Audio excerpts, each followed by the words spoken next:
अस्सलामुअलैकुम नाज़रीन, AKKGM TV सां गॾु आऊं आहियां अफ़ज़ल कुंबर ऐं अवां ॾिसी रहिया आहियो AKKGM TV। नाज़रीन, हुकूमत मुख़ालिफ़ तहरीक PDM जी ज़ोर वठी रही है, उएं ई मुल्क जी सियासी फ़िज़ा बि कुझु मुख़्तलिफ़ थींदे नज़र अची रही आहे। इन हवाले सां असां शहर कोट गुलावर जे कुझु माण्हुनि सां उन्हनि जी राय वठणु चाहींदासीं त छा इमरान खान साहब खे 5 साल मुकम्मल करणु खपनि या उहो PDM जो साथ ॾींदा।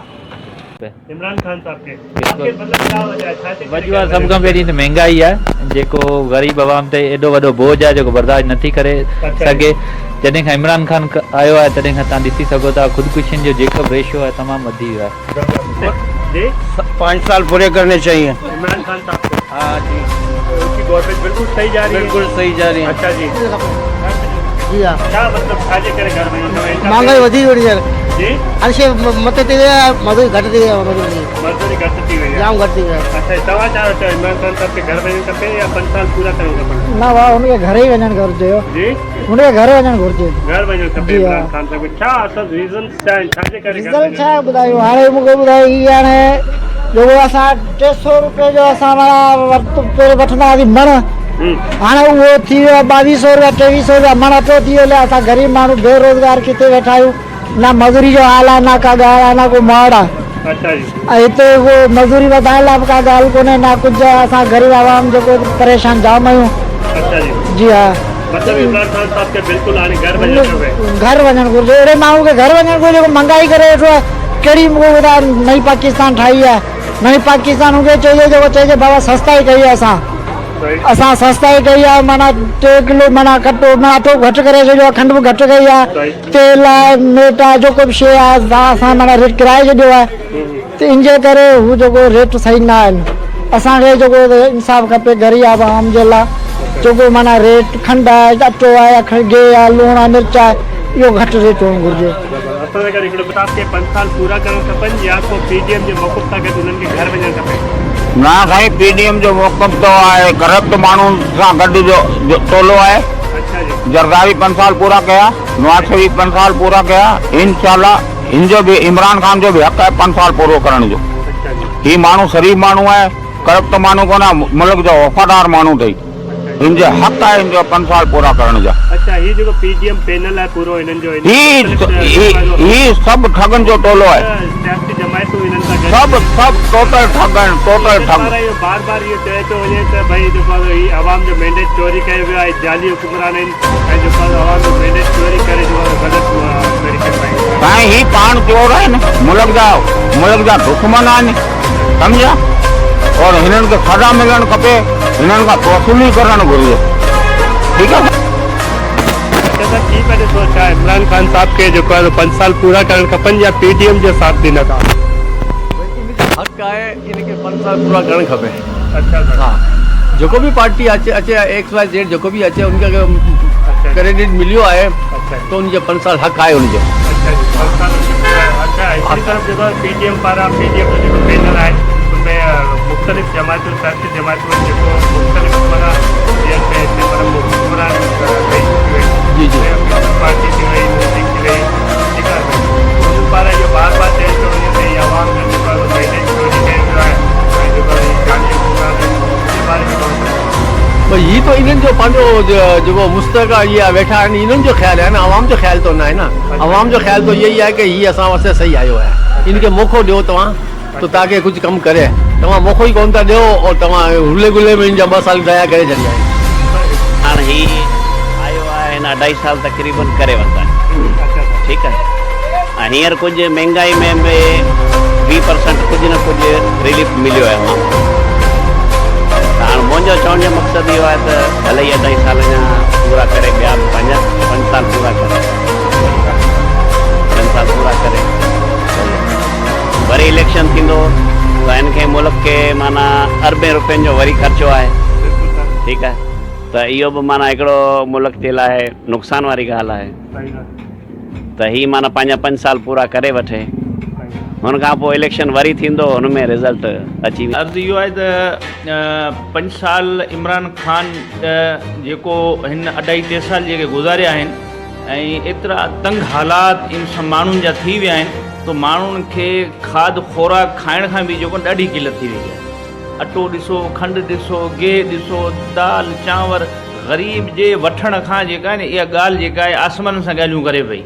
इन्हनि खां अॻु में जेको आहे हाणे असल इमरान ख़ान ख़ुदि ब ख़ुदि सिलेक्टेड कोन थियो आहे, अल्लाह जे तरफ़ां थियो आहे। हीअ त पकी ॻाल्हि आहे, पर छा असांजा पंहिंजा अमाल अहिड़ा आहिनि, असांजा पंहिंजे अमालनि जे एतबार सां असां अल्लाह खे छॾियो, अल्लाह जे रसूल खे छॾियो, त जेके बि असां पंहिंजी ज़मीननि ते जेके अमाल कंदासीं आसमाननि ते फ़ैसिला ईंदा। हीअ मुसलत थियल आहे असां ते, कंहिं बि शिकल सां मुसलत आहे। हा, हीअ मुसलत आहे ऐं इनखे जेको आहे हींअर कंहिंजी बि जेका आहे ग़रीब जेको आहे ग़रीब तर थींदो वञे, अमीर जेको आहे अमीर तर थींदो वञे। ऐं जेको आहे हीअ 5 साल त पूरा अल्लाह जेको आहे हिन ते जेको आहे करम करे, बाक़ी हिन तबाही जा जेके आहिनि सभु दरवाज़ा खोले छॾिया। सर इनका अलावा मतलब इनका पहिरीं नून लीग जी गवर्नमेंट रही है, 5 साल उन्हें पूरा कया। उनका पहिरीं जेको आहे तो पाकिस्तान पीपल्स पार्टी जी जेको आहे ज़रदारी साहब जी गवर्नमेंट रही आहे, उन्हनि 5 साल पूरा कया। त इमरान खान साहब खे छो ई घर वञे मतलब पीडीएम जो चवण जो मक़सदु आहे जेकॾहिं 5 साल ज़रदारी साहब जेकॾहिं पूरा कया त अहिड़ी बदहाली कोन हुई, अहिड़ी बदहाली कोन हुई। अटरा जेके आहिनि आसमाननि ते उन्हनि जा रेट कोन हुआ, गेह जा, दालनि जा, चांवरनि जा। उन खां पोइ जेकॾहिं नवाज़ शरीफ़ साहबु आयो त उन मुल्क जे अंदरि जेको आहे बहितरी आंदी, बिल्कुलु बहितरी आंदी। शहर सिटी ऐं उन जे हवाले सां जेके बि सूबे सिंध जे हवाले सां ऐं पख्तूनख्वा जे सूबे सां ऐं बलोचिस्तान पंजाब बिल्कुलु हुन तरक़ी आंदी। उन्हनि स्कूलनि जे अंदरि तरक़ियूं आंदियूं, कॉलेज यूनिवर्सिटियूं उन्हनि जे अंदरि तरक़ियूं आंदियूं। ऐं इहे जेके खाइण जा इंसानु ज़िंदा रहे थो जेके खाद खुराक जे हिसाब सां, जेकॾहिं खाद खुराक जी किल्लत जेकॾहिं थी वञे थी, पोइ इंसान जेके आहिनि पोइ इंसानु दरिंदा थियो था वञनि। पोइ उन्हनि जे अंदरां जेके आहिनि अखियुनि जे अॻियां जेके हया जा लिबास आहिनि उहो ख़तमु थियो वञनि था। ऐं जेके नवाज़ शरीफ़ आहे उहो बि बहितरु रहियो, ज़रदारी साहब आहिनि उहो बि बहितरु रहिया। मगर हीअ जेको इमरान ख़ान साहब जेके आयल आहिनि, सिलेक्टेड थी जेके आया आहिनि, इहे असल असांजा अमाल आहिनि, असांजे अमाल खां असां अमाल जेके दुनिया में कंदासीं आसमान ते उहो मुसलत अल्लाह रब्बुल इज़्ज़त करे जो आहे। बहरहाल असांजी जेको आहे पुरजोश इहा कोशिशि रहंदी त असां जेके आहिनि असां जेके बि साम्राज्य जेके ताक़तूं आहिनि जिन इन ताक़तनि खे आंदो आहे अल्लाह रब्बुल इज़्ज़त जेको हुनखे नस्ब नाबूद करे। छा करियूं? पीडीएम जे साथ ॾींदा बिल्कुलु पीडीएम जे अंदरि जेके चेहरा उहो ई आहिनि जेके माज़ी जा हिसा थिया आहिनि, पर उन्हनि कॾहिं इंसाननि खे बुख न मारियो। उन्हनि कॾहिं बि जेको अटे जी किल्लत, खंड जी किल्लत, चांवरनि जी किल्लत, दालनि जी किल्लत, माण्हू हींअर जेके आहिनि तमामु बेहद हाल जेके आहिनि हींअर सरोज़ अल्लाह जे आसिरे ते जेको इंसान जेके दुनिया जे अंदरि माण्हू जेके आहिनि पाकिस्तान में हींअर जेको हलनि पिया, बाक़ी ॿियो हुननि जे अंदरि ॿी अहिड़ी का बि शइ न आहे। अच्छा सर, कैसे देखते हैं, क्या इमरान खान साहब को 5 साल पूरे कर लेने चाहिए या फिर आप पीडीएम के साथ जाएंगे? देखिए, जहाँ तक वफाकी गवर्नमेंट का ताल्लुक है तो मैं एक जमहूरी आदमी हूँ और मैं जमहूरियत पे यकीन रखता हूँ। और जहाँ तक 5 साल पूरे करने की बात है इस हुकूमत के, तो मैं समझता हूँ कि इसको 5 साल पूरे करने भी चाहिए और जमहूरी तरीके से इंतकाल इक़्तिदार होना चाहिए ना। अच्छा, लेकिन यहाँ पर जब मैं इनके वादे देखता हूँ जो इलेक्शन के अंदर इमरान खान साहब ने किए थे आवाम से, तो जैसे 1 करोड़ नौकरियाँ, 50 लाख घर और दीगर मराद, दीगर जो नारे थे इनके आवाम की सहूलत के लिए, उनमें से मैं इसमें कोई भी ऐसा नारा या ऐसा जो वादा था पूरा होता हुआ नहीं देख रहा। तो मैं समझता हूँ कि अगर ऐसा ही रहा इस 3 साल में जैसा रहा, तो मैं समझता हूँ कि ये अपनी इंतज़ामी नाअहली की वजह से खुद ही शायद 5 साल पूरे ना कर सके, लेकिन वैसे 5 साल पूरे करने चाहिए। अच्छा सर, मुख्तलिफ मतलब ये पीडीएम का जो पैनल है इसमें मुख्तलिफ जमायतें हैं, सियासी जमायतें, उनकी जानिब से ये बार बार कहा जा रहा है कि जो है ये सिलेक्टेड हुकूमत है, ये जो आवाम का जो मैंडेट है वो चोरी किया गया है। इस सवाल से आप क्या देखते हैं, किस नज़र से देखते हैं आप? देखिए, जहाँ तक वफाकी हुकूमत के सेलेक्ट या यानी वज़ीर आज़म पाकिस्तान के सेलेक्ट या इलेक्ट होने की बात है, तो ये 2018 के इलेक्शन के फौरी बाद से ये बातें मुख्तलिफ जमातों से और मुख्तलिफ हल्का अहबाब की तरफ से आना शुरू हो गई थी कि ये इलेक्शन चोरी हुआ है, ये इलेक्शन धांधली हुई है और ये इमरान खान को ज़बरदस्ती वज़ीर आज़म बनवाया गया है और कई हलकों से मुख्तलिफ जमातों को हराया गया है। फिर उसके लिए कई दिनों तक तो हल्के के रिजल्ट ही नहीं आए थे। तो ये जो तासुर था कि इलेक्शन चोरी हुआ है या धांधली हुई है या इमरान खान को ज़बरदस्ती बनवाया गया है, सिलेक्ट कराया गया, अच्छा, ये तकवीत पकड़ता गया, ये तासुर था कि क्योंकि 2-2, 3-3 दिन के बाद रिजल्ट आना शुरू हुए। तो ये तो एक बात है, लेकिन जहाँ पीडीएम की बात है तो पीडीएम तो खुद एक मजाक बनी हुई है। मुनाफिकत इनकी देखें आप कि मैं समझता हूँ कि ये जो इस्तीफे की बात कर रहे हैं इमरान खान साहब से, तो ये तो हुकूमत ही पीपल्स पार्टी की वजह से बनी हुई है अभी तक, या वफाकी हुकूमत बची हुई है पीपल्स पार्टी की वजह से बची हुई है। उसका सबसे वाज़ह सबूत तो ये है कि अगर ये चाहें बिलावल सिंध गवर्नमेंट से रिज़ाइन करवाएं, वफाक से रिज़ाइन करवाएं और तमाम जमातें रिज़ाइन कर दें तो खुद ब खुद ये गवर्नमेंट ख़त्म हो जाएगी, क्योंकि 50% यानी कि जो सीटें वो चली जाएंगी, इस्तीफे हो जाएंगे, तो उस पर इलेक्शन नहीं हो सकता वो 50% पे।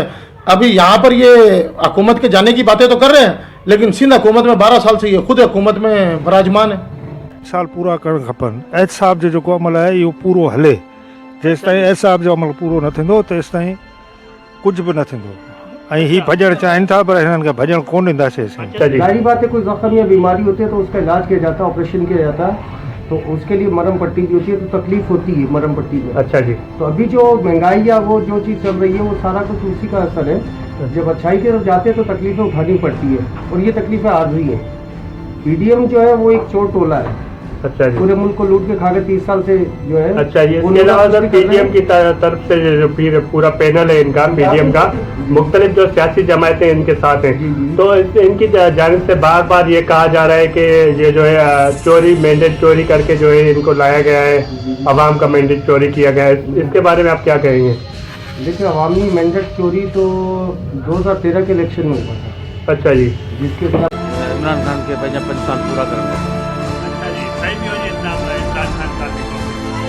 बिल्कुल सही पी वञे। अच्छा जी।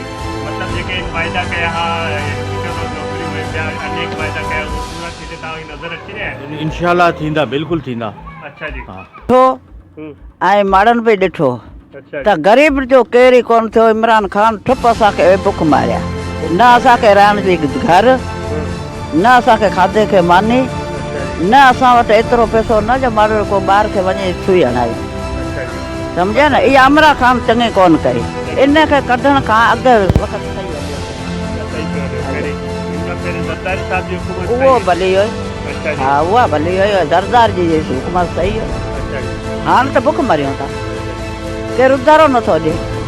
घर वञणु खपे, घर माट करे घर वञी वेही रहे। पाकिस्तान जी तारीख़ में अहिड़ो माना बदतरीन दौर कोन आयो जो हिन जे दौर में आयो आहे। महांगाई सभिनी खां वधीक कई आहे। बसि ग़रीब आवाम जे लाइ परेशानी कई, महांगाई सभिनी खां वधीक कई आहे। हाँ, मतलब इमरान खान के वञणु खपे अहिड़ो फौरी तौर ते जान छॾाए असांखे मुल्क जे। फ़िलहाल असीं ॾिसूं था त पीडीएम जो मौक़िफ़ त ठीकु आहे। असीं सम्झूं था त इहो लॉन्ग टर्म ताईं ईअं हुजे त बहितर आहे, पर अलाए छो इहो सभु आज़मायल आहिनि, अवाम जा बि आज़मायल आहिनि ऐं हुन सां गॾु इमरान खान बि आज़मायल आहे। 3 साल थिया आहिनि इमरान खान खे असीं आज़माए चुका आहियूं। हाणे असांखे बहरहाल हुननि जो जेको मौक़िफ़ आहे उन ते असीं हुन सां गॾु आहियूं त इहो पीडीएम सां गॾु आहिनि। पीडीएम पंहिंजो मौक़िफ़ सही रखियो वेठी आहे, पर असां उमेद था करियूं त इहो इलेक्शन ताईं या इलेक्शन खां पोइ बि हिननि जो इन तरीक़े सां जो मौक़िफ़ रहियो त पोइ पीडीएम जी बि कामयाबी आहे। इमरान खान खे हाणे घर वञणु खपे, छो जो हू जेका उमेदूं असां रखियूं बि असां पाकिस्तान जे अवाम, उहो उन ते पूरो नथो। पूरो लहण त परे ॻाल्हि, पर को बि नई रिएबिलिटीज़ कोन करे सघियो आहे जेका हुनखे करणु खपंदी हुई। इमरान खान साहब के जो है वो घर ही वञणु घुरिजे। छो इन करे कि मुल्क के अंदर जो है बेरोज़गारी ऐं तंगी जाम अची चुकी है ऐं बेरोज़गार जो माण्हू जाम थी चुका आहिनि ऐं उन हिसाब सां असीं पीडीएम सां गॾु आहियूं, पीडीएम जो साथ ॾींदासीं ऐं इमरान खान के 5 साल खां अॻु में ही जो है वो घर वञणु घुरिजे। अच्छा जी। ये जेकर मिसाल तौर इमरान खान हले तो ये पीडीएम में इमरान खान का तो इलेक्शन के अंदर तव्हां छा था सम्झो कंहिंजी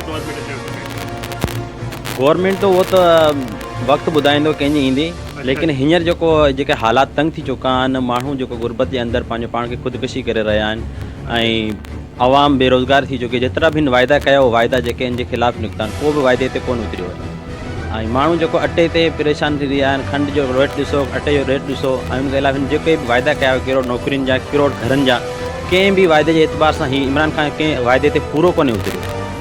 तो असीं इहो साथ ॾियूं था, पीडीएम में साथ ॾियूं था, पीडीएम सां गॾु आहियूं ऐं इमरान खे घर वञणु घुरिजे।